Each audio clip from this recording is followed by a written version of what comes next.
was but a wee child, I believed in some very strange things. I think most kids do, but you don't really realize how crazy whacked out your beliefs are until you're a little bit older and you look back and you kind of go, whoa, messed up child right there. Personally, I like to blame my older brother for misleading me at times, but to be honest, it was my overactive imagination that got the best of me. So, without further ado, story time about Michaela's childhood. I used to think that my dog's skin was green. She had really thick black fur, so it was kind of hard to see the skin, and naturally I concluded that, well then, it must be green, because what other color would it be? I also thought that when actors kissed in movies, they weren't actually kissing because, oh no, that would be breaking their marriage vows or something of that nature. So I thought that they put on little plastic coverings over their lips so that when they kissed someone, they weren't actually kissing them.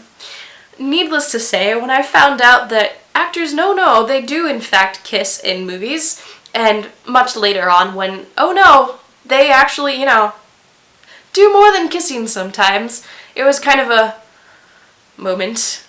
I also believed that my uncle was a karate black belt. Now, it was partially his fault because he told me and he let me believe it for the longest time because I was really gullible.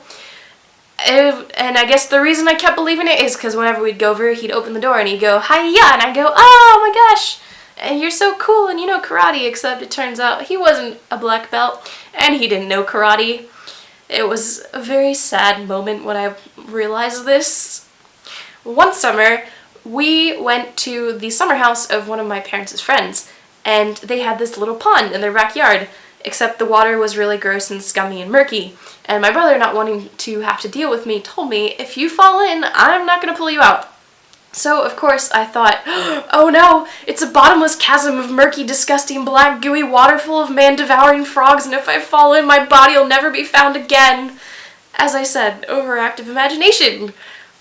I was a great believer in fairies when I was younger. I always wanted to be visited by a fairy. So I thought that if you put out these fairy calling cards, they would come visit you. And a fairy calling card, in my mind, was a plastic Ziploc bag that you would fill with water and then you would insert some element of nature, like a petal or a leaf. So for quite a while, I had a collection of decaying plant matter in my room. Boy, did that one thrill my mom. Oof. I also had a huge collection of stuffed animals, and I believed the stuffed animals were sentient beings when I was younger, and that if you walked out of the room, they'd come alive and talk to each other, and they had habits and personalities, and you had to be careful who you sat next to each other so that they wouldn't fight while you were gone, and of course they all had names. Except because I had so darn many, I could never really remember their names, except for a few. So I'd kind of rename my stuffed animals every year. Probably not even that, more like every couple months.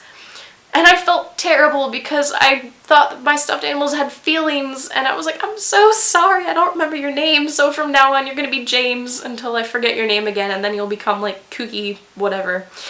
It was heartbreaking. I felt so terrible. So, those are some stories from my childhood. Hopefully you enjoyed them. If you did, I would definitely appreciate a like down below, but even more so, you should comment your own stories about things that you believed in when you were a kid. And okay, that's it for today, and I will see you on Friday. Possibly. I'm gonna be in Pittsburgh, so we'll see about that one. But, okay, bye!